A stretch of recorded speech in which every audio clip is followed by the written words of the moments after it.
Halo, perkenalkan nama lengkap saya Gregoriana Daten dari Universitas Nusa Cendana Kupang, jurusan akuntansi kelas 5A. Di sini kami akan mempresentasikan mata kuliah anggaran sektor publik dengan materi penganggaran pada sektor publik. Saya sebagai pemateri kedua, pemateri pertama saya adalah teman kami Arsingelo R. Soenbala dan pemateri terakhir Maria Rosita Sao. Mari kita langsung masuk pada bagian materinya. Nah, berbicara mengenai penganggaran sektor publik, kita harus tahu dulu konsep anggaran sektor publik. Nah, anggaran merupakan pernyataan mengenai estimasi kinerja yang hendak dicapai selama periode waktu tertentu yang dinyatakan dalam ukuran finansial. Sedangkan penganggaran adalah proses atau metode untuk mempersiapkan suatu anggaran. Dalam organisasi sektor publik, penganggaran merupakan suatu proses politik. Sedangkan pada sektor swasta, anggaran merupakan bagian dari rahasia perusahaan yang tertutup untuk publik. Nah, sebaliknya, pada sektor publik, anggaran justru harus diinformasikan kepada publik untuk dikritik, didiskusikan, dan diberi masukan. Nah, aspek-aspek yang harus tercakup dalam anggaran sektor publik itu meliputi aspek perencanaan, aspek pengendalian, dan aspek akuntabilitas publik. Baik, yang berikut itu pengertian anggaran sektor publik.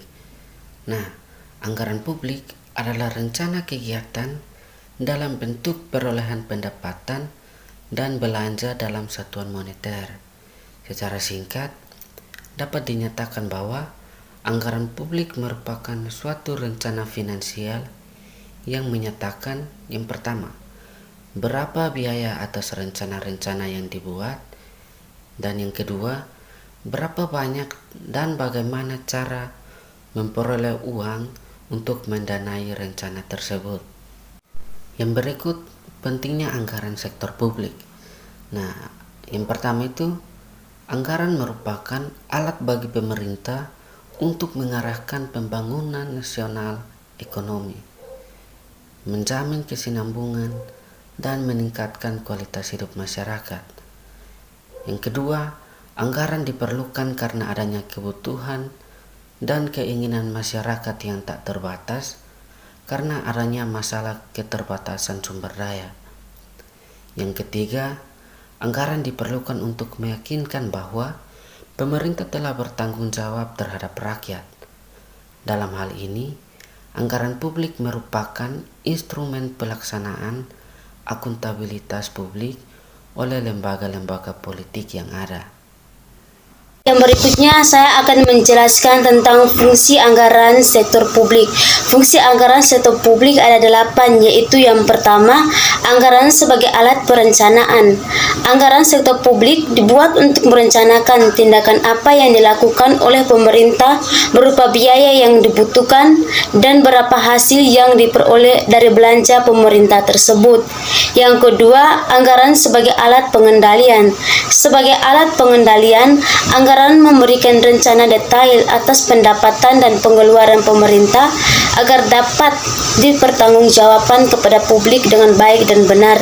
Yang ketiga, anggaran sebagai alat kebijakan fiskal digunakan untuk menstabilkan ekonomi dan mendorong pertumbuhan ekonomi. Anggaran ini juga dapat digunakan untuk mendorong dan memfasilitas dan mengkoordinasi kegiatan ekonomi masyarakat sehingga dapat mempercepat pertumbuhan ekonomi. Yang keempat, anggaran sebagai alat politik. Nah, pada sektor politik, anggaran ini merupakan dokumen politik sebagai bentuk komitmen eksekutif dan kesepakatan legislatif atas penggunaan dana publik untuk kepentingan tertentu. Yang kelima, anggaran sebagai alat koordinasi. Di sini anggaran publik yang disusun dengan baik mampu mendeteksi inkonsistensi suatu unit kerja dan juga berfungsi sebagai alat komunikasi antar unit kerja dalam lingkungan eksekutif. Yang keenam, anggaran sebagai alat penilaian kerja. Anggaran merupakan wujud komitmen dari bucket holder atau eksekutif eksekutif kepada pemberi wewenang atau legislatif. Kinerja eksekutif akan dinilai kinerjanya berdasarkan pencapaian target anggaran dan efisiensi pelaksanaan anggaran.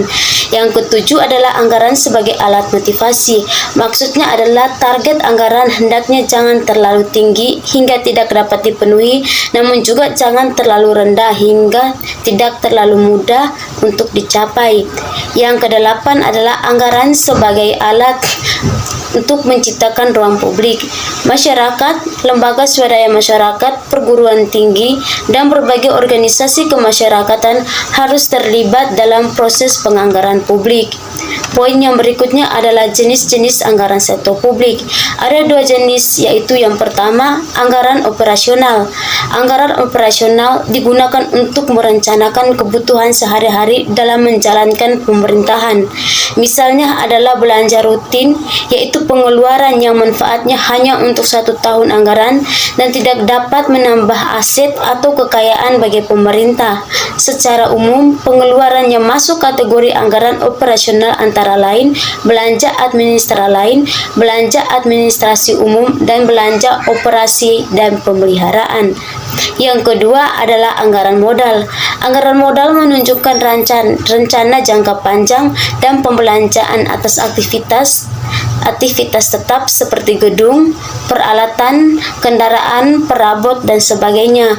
Pada dasarnya, pemerintah tidak mempunyai uang yang dimiliki sendiri sebab seluruhnya adalah milik publik.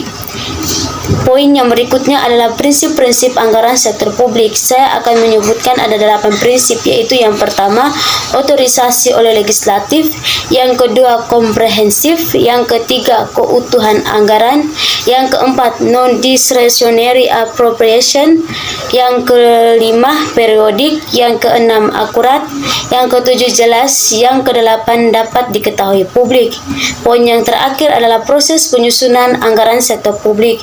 Proses penyusunan anggaran mempunyai 4 tujuan, yaitu yang pertama, membantu pemerintah mencapai tujuan fiskal dalam meningkatkan ekonomi dan koordinasi antar bagian dalam lingkungan pemerintahan. Yang kedua, membantu menciptakan efisiensi dan keadilan dalam menyediakan barang dan jasa publik melalui proses pemprioritasan. Yang ketiga, memungkinkan bagi pemerintah untuk memenuhi prioritas belanja. Dan yang keempat, meningkatkan transparansi dan pertanggungjawaban pemerintah kepada DPR atau DPRD dan masyarakat luas. Faktor dominan yang terdapat dalam proses penganggaran adalah yang pertama, tujuan dan target yang hendak dicapai, yang kedua, ketersediaan sumber daya yang dimiliki oleh pemerintah, baik itu faktor-faktor produksi, yang ketiga, waktu yang dibutuhkan untuk mencapai tujuan dan target.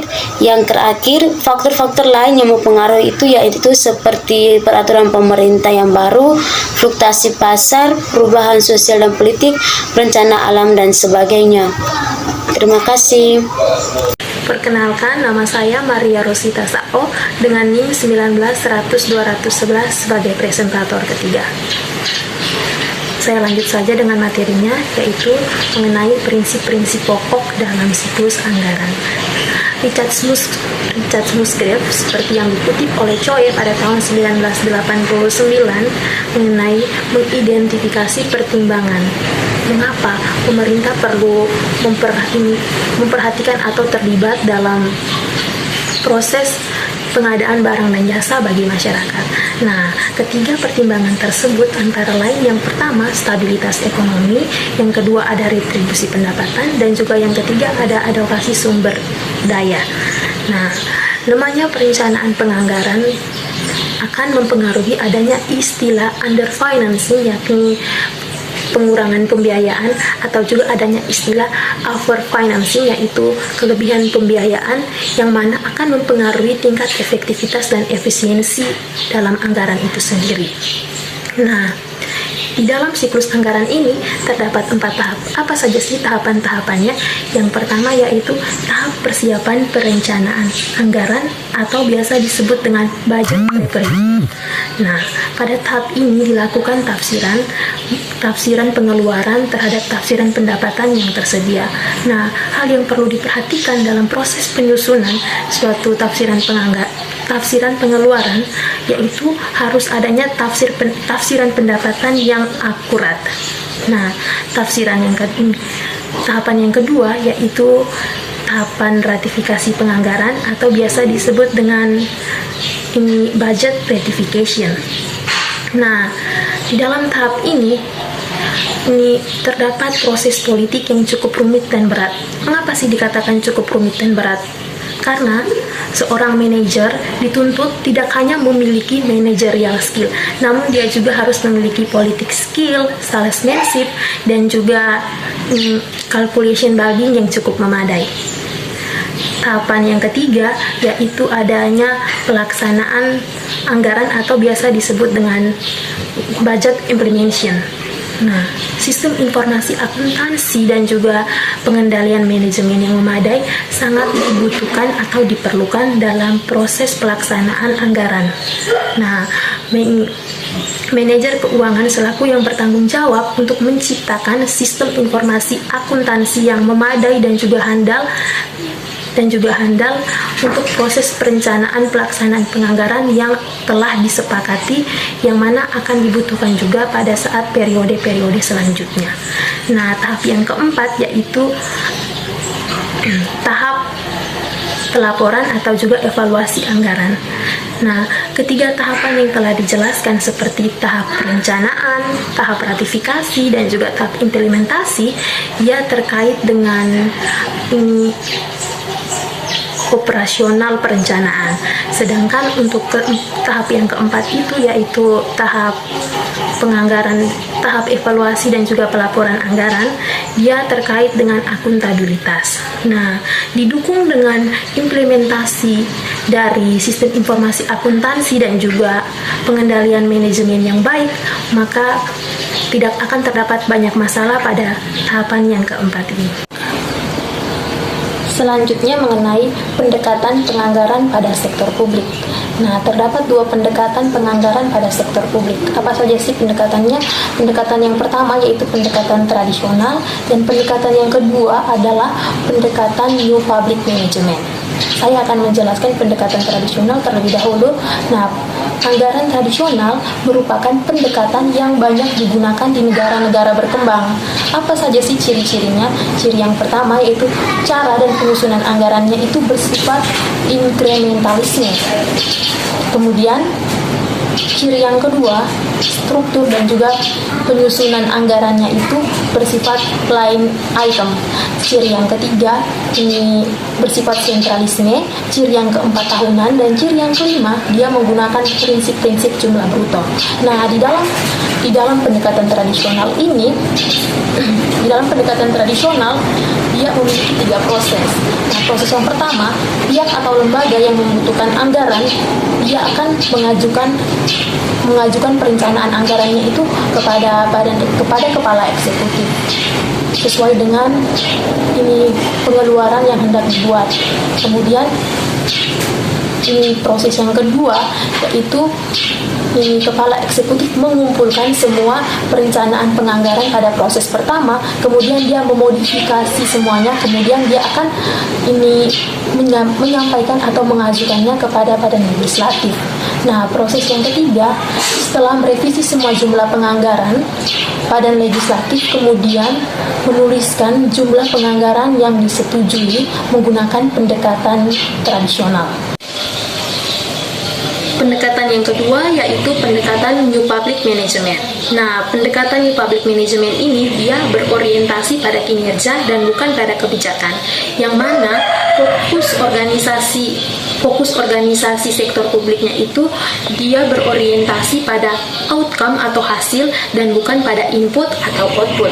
Nah, adapun karakteristik dari pendekatan ini yaitu yang pertama, terintegrasi dalam lintas departemen, kemudian pengambilan keputusan yang bersifat rasional, kemudian yang ketiga bersifat jangka panjang, yang keempat adanya pengawasan kinerja.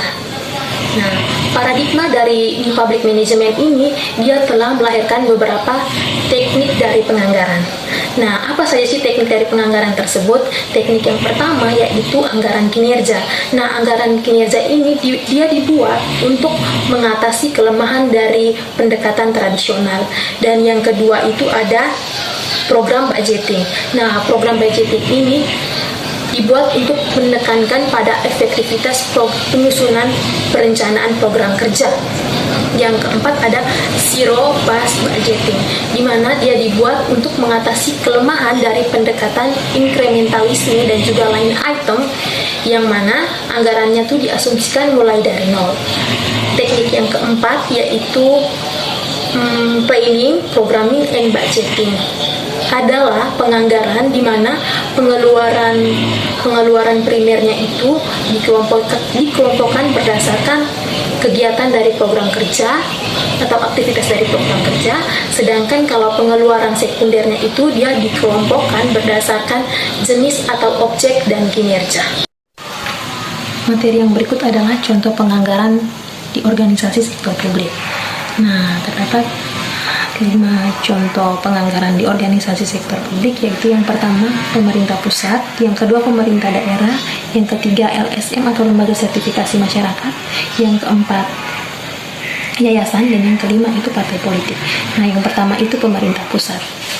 Ada 6 sumber ketidakpastian yang menjadi pengaruh atau penentu dalam volume APBN, yaitu yang pertama harga minyak bumi di pasar internasional, yang kedua itu ketentuan produksi mentah yang ditentukan oleh OPEC, yang ketiga itu pertumbuhan ekonomi, yang keempat suku bunga, yang kelima inflasi, dan yang keenam adalah pengaruh nilai tukar rupiah terhadap dolar.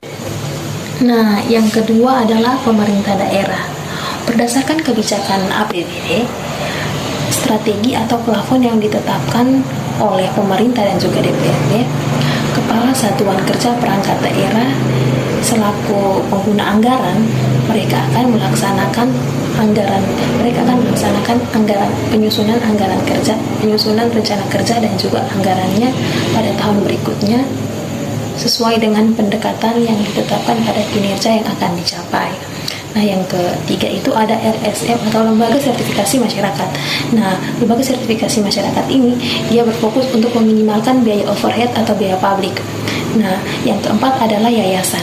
Nah, anggaran yayasan merupakan akuntabilitas yang mana pelaksanaannya itu menggunakan biaya atau anggaran publik.